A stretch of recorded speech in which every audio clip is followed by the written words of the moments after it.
శ్రీరాముడు జన్మించిన రాజ్యం అయోధ్య. అయోధ్య కోసల రాజ్యానికి రాజధానిగా ఉండేది. ఈ రాజ్యం సంపదకు మరియు అత్యంత అభివృద్ధి చెందిన నగరాలలో ఒకటిగా ఉండేది. అయోధ్య రాజ్యానికి రాజు దశరథ మహారాజు. అన్నీ ఉన్నప్పటికీ ఆయనకు వారసుడు లేడు. మగాళ్ళకి వారసుడు కావాలనే కోరిక పూర్వకాలం నుండే బాగా ఎక్కింది. అలాగే రాజులకు ఆ కోరిక మరీ ఎక్కువ. అందుకే దశరథ మహారాజు ముగ్గురు భార్యల పెళ్లి చేసుకున్నాడు. అయినప్పటికీ వారికి సంతానం కలగలేదు. దశరథుడు వశిష్ఠ మహామునిని కలిసి తనకు కొడుకు కావాలనే కోరికను విన్నవించాడు. వశిష్ఠ మహాముని పుత్రకామేష్టి యాగాన్ని చేయమని దేవతల నుండి వరాన్ని పొందమని చెప్పాడు. పుత్రకామేష్టి యాగం ద్వారా దశరథుడు తన ముగ్గురు భార్యలు కౌసల్య, సుమిత్ర, కైక ద్వారా నలుగురు కుమారులను పొందాడు. రామ, లక్ష్మణ, భరత, శత్రుఘ్నులు. అందులో పెద్దవాడు రాముడు. కొన్ని సంవత్సరాల తర్వాత ఋషి విశ్వామిత్రుడు దశరథుని దగ్గరికి వస్తాడు.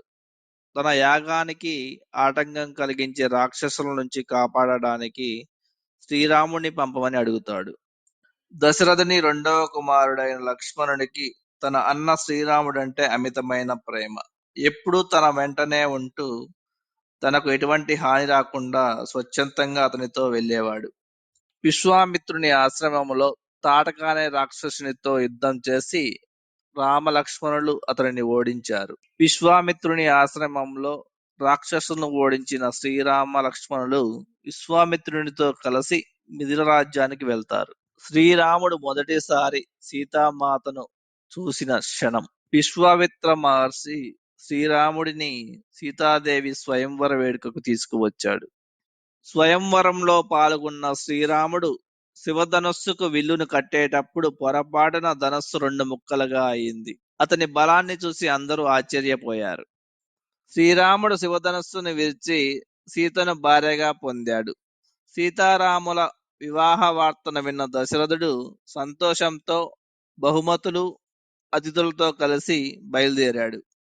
సీతారాముల వివాహంతో పాటుగా రాముని ముగ్గురు సోదరులు లక్ష్మణ, భరత, శత్రుఘ్నులు సీత యొక్క ముగ్గురు సోదరీమణులు ఉర్మిళ, మాండవి, సుతకీర్తిలను వివాహం చేసుకున్నారు. అందరూ అయోధ్యకు తిరిగి వచ్చిన తర్వాత దశరథుడు శ్రీరాముని పట్టాభిషేకాన్ని ప్రకటించాడు. ఆ వార్త విన్న అయోధ్య నగరం వేడుకలు మరియు అలంకరణలతో నిండిపోయింది. దశరథుని ముగ్గురు భార్యలలో ఒకరైన కైకేయి శ్రీరాముణ్ణి బహిష్కరించి శ్రీరామునికి బదులుగా తన కుమారుడు భరతునికి సింహాసనాన్ని ఇచ్చి పట్టాభిషేకం చేయాలని కోరుతుంది. కైకేయికి పూర్వం మాట ఇచ్చిన దశరథుడు భారమైన హృదయంతో ఒప్పుకోవాల్సి వస్తుంది. శ్రీరాముడు తన తండ్రి దశరథుని మాటను గౌరవించి రాజ్యాన్ని విడిచి అడవులకు వెళ్ళడానికి అంగీకరిస్తాడు. శ్రీరాముడు తన తండ్రి దశరథుని మాటను గౌరవించి రాజ్యాన్ని విడిచి అడవులకు వెళ్ళడానికి అంగీకరిస్తాడు. శ్రీరామునికి దూరమైన దశరథుడు కొంతకాలానికే ఆ బాధతో మరణిస్తాడు. తండ్రి మరణ వార్త విన్న భరతుడు దుఃఖిస్తాడు. శ్రీరామునికి బదులుగా తానే అంత్యక్రియల బాధ్యతను తీసుకుంటాడు.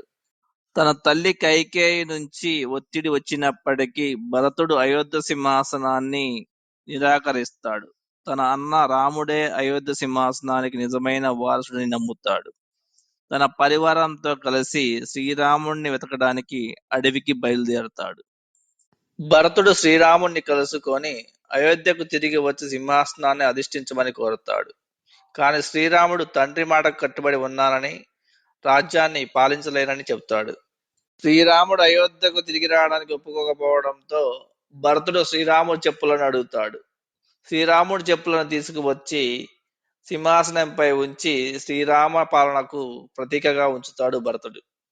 అడవిలో శ్రీరాముణ్ణి చూసిన రావణ సోదరి శూర్పణఖ తనను పెళ్లి చేసుకోవాలని కోరుతుంది. శ్రీరాముడు తనకు ఆల్రెడీ వివాహం అయ్యిందని, తనను పెళ్లి చేసుకోలేనని చెబుతాడు.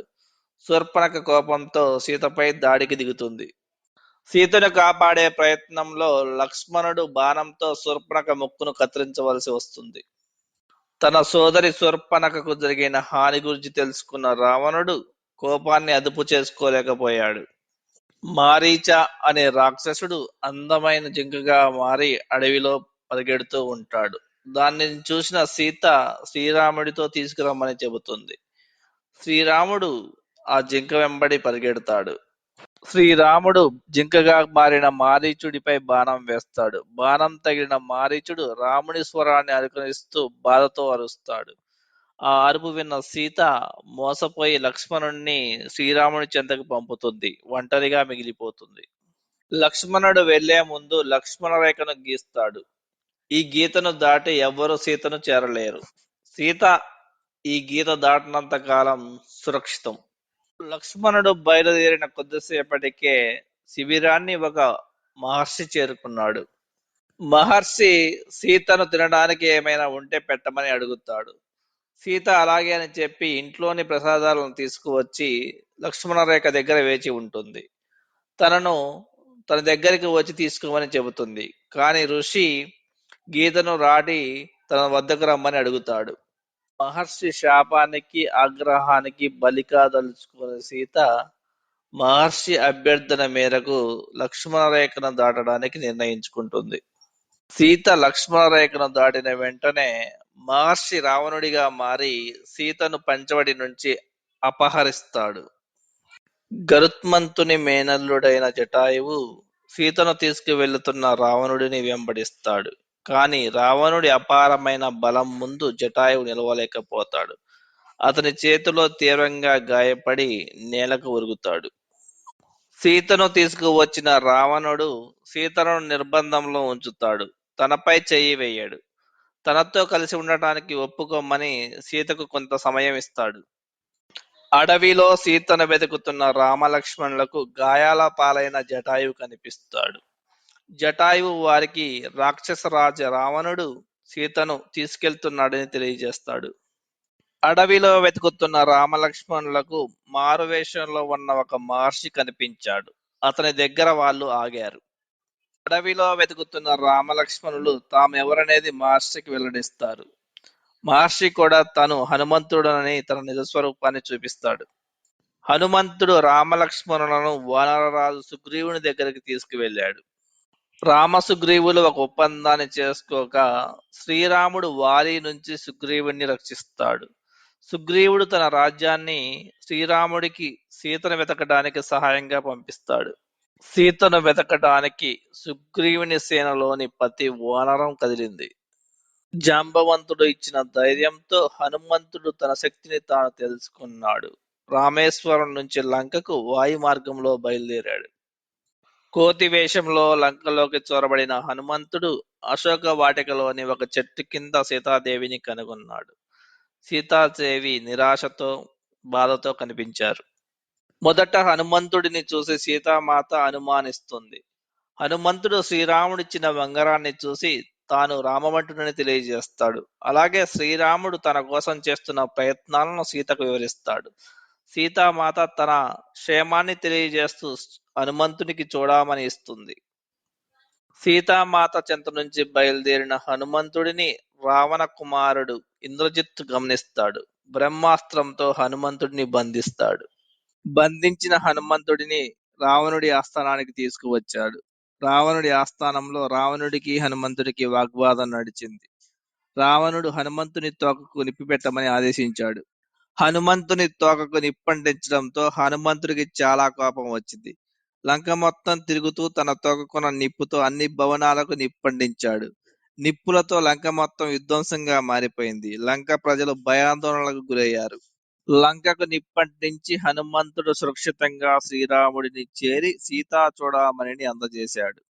హనుమంతుడు లంకను విడిచి వెళ్ళగానే రావణుడి తమ్ముడైన విభీషణుడు వెంటనే సీతను వదిలివేయమని తన సోదరుడైన రావణుడికి చెప్పాడు. కానీ రావణుడు అందుకు ఒప్పుకోలేదు. విభీషణుడు లంకను విడిచి రాముని చెంతకు చేరాడు. రామునితో కలిసి తన పయనాన్ని సాగించాడు. రాముడి వానర సైన్యం సముద్రాన్ని చేరుకుంది. సముద్రాన్ని దాటడం అసాధ్యమని గ్రహించింది. శ్రీరాముడు సముద్రుణ్ణి ప్రార్థించాడు. శ్రీరామనామాన్ని రాళ్లపై వ్రాసి ఆ రాళ్లని సముద్రంలో విసిరి ఆ రాళ్లతో వంతెనను నిర్మించమని చెప్పాడు. శ్రీరాముని వానర సైన్యం ఎంతో కష్టపడి రాళ్లతో రామసేతు వంతెనను పూర్తి చేసి సముద్రాన్ని దాటడానికి సిద్ధమైంది. యుద్ధం జరిగే రోజు దగ్గర పడడంతో వానర సైన్యంలోని సేనాధిపతులు యుద్ధ వ్యూహాలను, ప్రణాళికలను సిద్ధం చేయసాగారు. యుద్ధం మొదలవగానే రావణుడి సోదరుడు కుంభకర్ణుడు నిద్ర నుంచి మేల్కొన్నాడు. రాముని సైన్యంపై తిరగబడ్డాడు. రాముని సైన్యానికి తీవ్ర నష్టం కలిగించాడు. రాముడు కుంభకర్ణుని ఎదిరించి చివరకు చంపేశాడు. రావణుడి కొడుకు ఇంద్రజిత్తు చేతిలో తీవ్ర గాయాలు పాలైన లక్ష్మణుని బతికించడం కోసం హనుమంతుడు సంజీవిని మూలికను తేవడానికి హిమాలయాలకు బయలుదేరాడు. సంజీవిని మూలికను కనుగొనలేకపోయిన హనుమంతుడు సంజీవిని పర్వతాన్ని మొత్తాన్ని తీసుకువచ్చాడు. చివరికి లక్ష్మణుని బతికించాడు. సంజీవిని మూలికతో కోలుకున్న లక్ష్మణుడు ఇంద్రజిత్తుని చంపడానికి బయలుదేరాడు. అతన్ని చంపేశాడు. తన కుమారుని మరణ వార్త విన్న రావణుడు తీవ్ర ఆగ్రహానికి గురయ్యాడు. కోపంతో ఉన్న రావణుడు రాముని సైన్యంపై విరుచుకుపడ్డాడు. రావణ యుద్ధం జరిగింది. ఎంతో మంది తమ ప్రాణాలను కోల్పోవాల్సి వచ్చింది. రావణ యుద్ధం చాలా గట్టిగా జరిగింది. పరమశివుని భక్తుడైన లంకాధిపతి రావణుణ్ణి చంపడానికి శ్రీరామునికి ఇంద్రుని బాణాలు విల్లు అవసరపడ్డాయి. చివరిగా అగస్త్య మహాముని ప్రసాదించిన బ్రహ్మాస్త్రంతో శ్రీరాముడు లంకాధిపతి రావణుణ్ణి చంపివేశాడు. రావణుడి మరణాంతరం సీతారామ లక్ష్మణులు తమ పరివారంతో కలిసి పుష్పక విమానంలో అయోధ్యకు చేరుకున్నారు. రాముని రాకను తెలుసుకున్న అయోధ్య ప్రజలు అయోధ్యను దీపాల వెలుగులతో నింపివేశారు. రావణుడు చేసిన దుశ్చర్యల వల్ల పరమశివుడి భక్తుడైన రావణుడు కూడా మరణించాల్సి వచ్చింది. ఇలా చెడుపై శ్రీరాముడు పొందిన విజయాన్నే దసరా అని కూడా అంటారు.